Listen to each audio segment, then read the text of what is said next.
Hello students, we are going to have video from uncertainty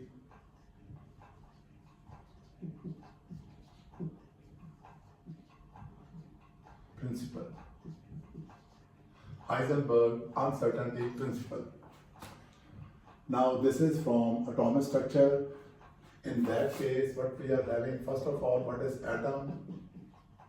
Atom, to start with, Dalton concept, something smallest particle of matter which is indivisible.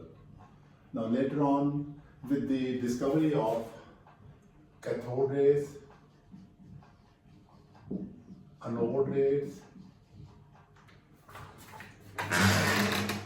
discovery of anode rays, then you are having radioactivity,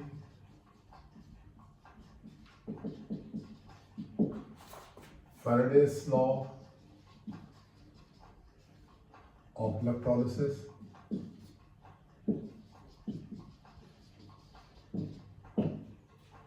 X-ray, then you are having isotopes, isobar, etc. The atomic structure was introduced. The atomic structure was introduced. First of all, to start with, we are having cathode rays, anode rays, negatively charged particle, positively charged particles. So the first model was, this is the Thomson model. Thomson model was the first model of atom introduced. So naturally, in this case, it is atom is considered to be a sphere of positive electricity in which electrons are embedded. Plum pudding model, plum pudding model. Then you are having what they call it Rutherford model. Rutherford model. Now here, as we have seen that there was relationship between charge and matter. So here you are having Rutherford model and Thomson model are simply accommodating positive and negative charge. In this case, electrons are revolving around nucleus, positively charged nucleus in circular path. You might be saying, we are going to reach here. How we are going to reach here? By considering the various steps involved. In this case, you are having electron as particle and energy as wave nature. Energy is having wave nature. So Rutherford model is having electron as particle and energy is having wave nature. Here it was something plum pudding model. In this case, nucleus and electron are separated by vacant space. The energy, electron can have any energy. Wave nature means the continuous nature of energy. Now this was further, it was not in position to explain the this Maxwell generalization that why electron should not merge into nucleus. So this was not answered by it. So naturally this model was further replaced by what they call it Bohr model. So before that you are having this Moseley concept. Moseley concept. In this case, atomic number is introduced. Atomic number, the number of protons present in nucleus or number of electrons present in electron, because atom is electrically neutral. So here you are having the, what they call it, concept of this. So here you have called this is Z into A minus B, and this is equal to this frequency of the radiation when we are bombarding with electron beam the what they call it metal like aluminium or higher atomic number. It was found that the atomic number is something more fundamental property as compared to atomic mass. So this is the frequency of the radiation emitted. So Moseley determined the atomic number. Then you are having James Chadwick giving you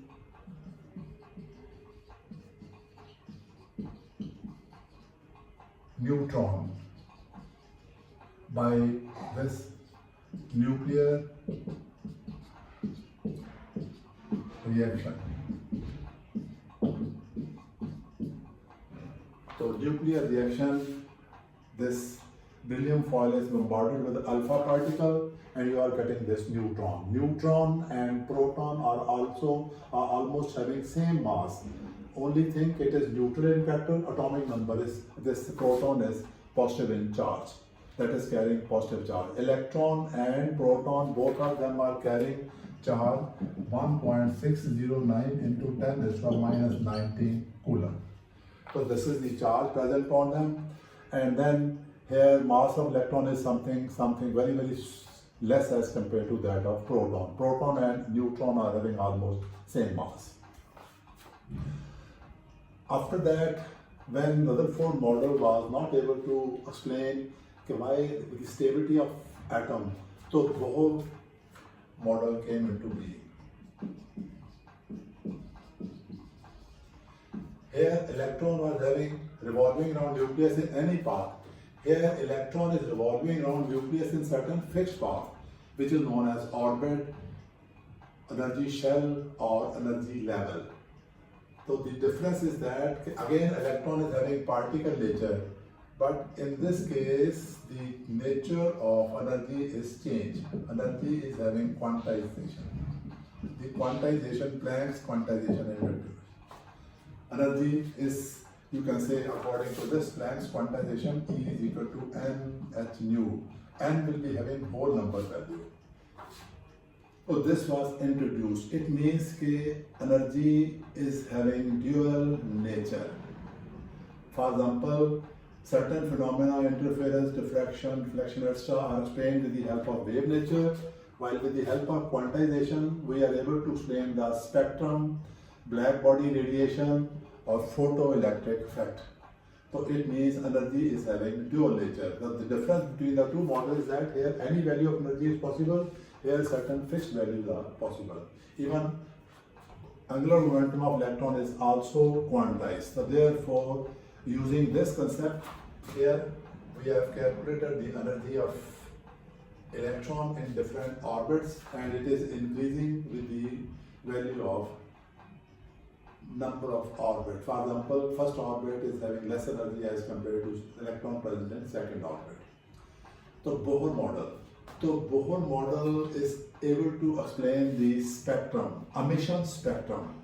Emission spectrum means when you are having, you can say, atom, for example, we are having this flame test. Flame model, students who are going to laboratory only, they can understand what can be flame test. When we are having sodium, salt of sodium, it is heated on platinum, where you will be getting golden yellow flame. Why it is so? Because upon heating, the electrons are getting excited. So this is ground state, this is excited state. So naturally by heating we are exciting the electron. Here it is unstable, so it is coming back and losing energy. So delta E is equal to E2 minus E1. So this is equal to H nu. So nu is equal to delta E upon H. So this was the frequency of radiation emitted. So it will be depending on the energy of ground state and excited state. So the spectrum was explained with the help of Bohr model. Again, the problem is that here it is only able to explain the spectrum of single electron system.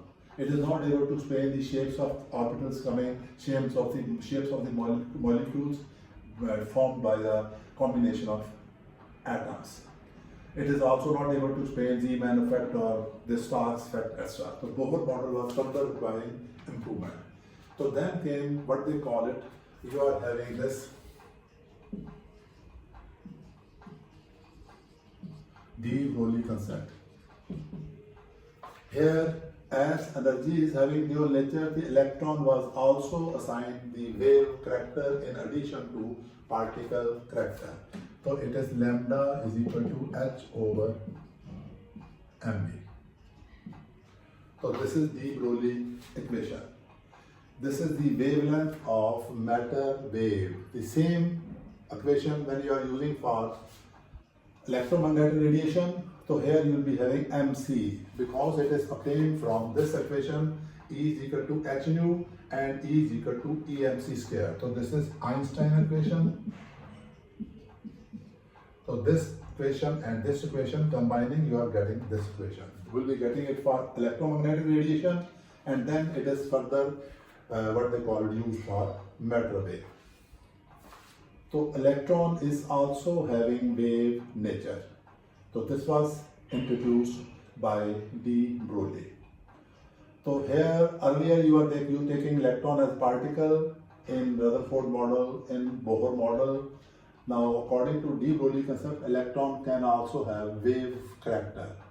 Just imagine that this wave character is only significant for microscopic particles like electron, not for macroscopic particle, because when mass will be larger, wavelength will be becoming very, very insignificant.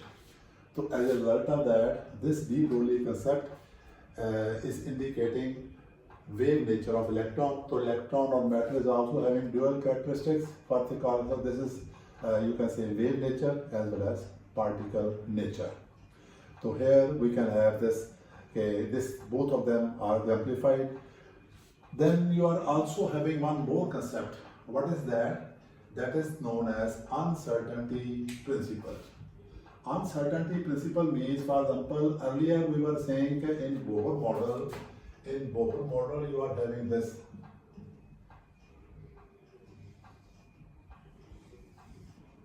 electron is revolving around nucleus in certain fixed path. So electron is revolving around nucleus in certain fixed path. So we can track the path of electron. Now here it was modified using this concept, de Broglie concept and uncertainty principle. Here it is, according to this principle, it is not possible to measure simultaneously the position and electron. It is not possible to measure simultaneously the position and exact momentum of electron. So naturally that is the uncertainty in position, there is uncertainty in momentum. This is given by equal to greater than h over 4. H is Planck's constant. H is Planck's constant, which has been used here also. So in this case, so this was the uncertainty principle. Now again, this is something modification which is going to make it better than Bohr model, which was only explaining the single electron system. So first thing, we have introduced the wave character of electron. Second is known as what they call it, you can say uncertainty principle. What do we mean by this? Uncertainty means which is not something not certain. Here it is concept of certainty. Here it is concept of uncertainty. So uncertainty, here uncertainty means that, for example, if you are having a macroscopic body, we can know about its position with certainty. Why it is so? We can touch it, or if it is lying in darkness, so we can expose it to radiation, then we can have an idea what's the position of that body. So that is the situation in case of macroscopic things. But in the case of microscopic, both things, both processes, both methods are not serving the purpose. How it is that, okay, for example, you are having this. Okay, you are having this.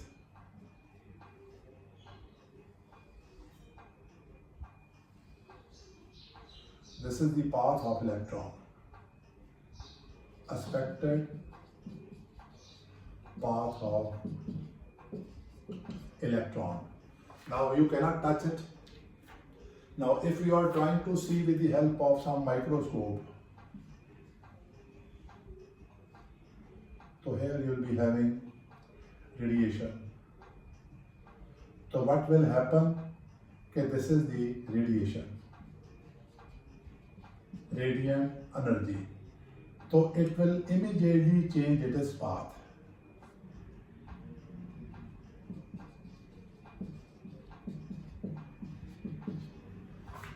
We are not in position to touch the electron. When we are trying to see with the help of certain microscope using light, so what will happen? Immediately it will be changing its path. It means that when delta x is inversely proportional to delta p. So delta x small means delta p will be larger and vice versa. So both of them cannot be determined simultaneously. So both of them cannot be determined simultaneously.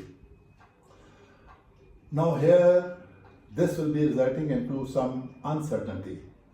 So this will be resulting into creation of some uncertainty. The first thing it will be explaining, okay, why electron cannot be present in nucleus of atom. Because what's the radius, what's the diameter of this? Diameter is 10 raised to power minus 14 to 15 meter. So it means that delta x will be this. Putting this value of delta x. So here, this is when delta x into delta p is equal to h over 4 pi, that is the minimum uncertainty. Delta x into delta p is equal to h over 4 pi is the minimum uncertainty. So using that equation, delta p will be equal to h over 4 pi into delta x. Delta x is equal to 10 to the minus 15 or to minus 14 meter. H is 6.62 into 10 to the minus 34 joule second. Pi is equal to 3.1, the 22 over 7. So solving this, so you will be calculating this mass of delta P is equal to mass into delta V. Mass is 9.1 into 10 to the minus 31 kilogram of electron. So delta V turns out to be 5.77 into 10 to the 15 meter per second. So that is something. Uncertainty in velocity is found greater than velocity of light even. So that's why electron cannot be present in, you can say, nucleus. Atom will never be present in the nucleus. Otherwise, as we move away from nucleus, energy is increasing. So things are becoming unstable. So why electron should not be present in nucleus? Because of this. So electron will be always present in certain, you can say, at a certain distance from the nucleus. So this was the first, you can say, this was the first fact of this. Second, you can say, okay, if you are having another canonical motion, so naturally in that case, what will be there? How we can put this formula in some other form? So in that case, what we are having this. Okay, this is equal to, you can say, delta x is equal to delta p into h over this. So momentum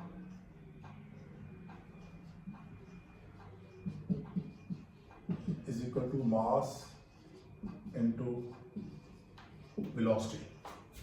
Momentum is equal to mass into velocity. So naturally this can be termed as mass into velocity over time into time. So momentum is equal to mass into velocity. So if it is multiplied and divided by time, so you will be getting this. So this mass into velocity over time, this is acceleration. Mass into acceleration is equal to force. Force into time.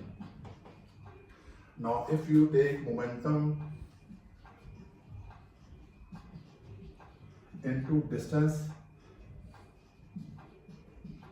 here multiplying by this, so naturally it will become multiplied by distance. So here it is force into time.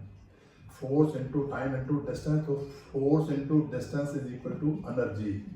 Energy into time. So therefore, this equation will be changing into this delta E into delta T is equal to H over 4 pi. So this uncertainty equation, because this force into distance is work done, and what is energy? This is capacity to do work. So naturally this force into momentum into this, but delta E into delta T is equal to greater than H over 4 pi. So this is another way to express the uncertainty principle expression. So this is what they call it, the uncertainty principle. Now when this is combined with this de-Broglie equation, uncertainty principle,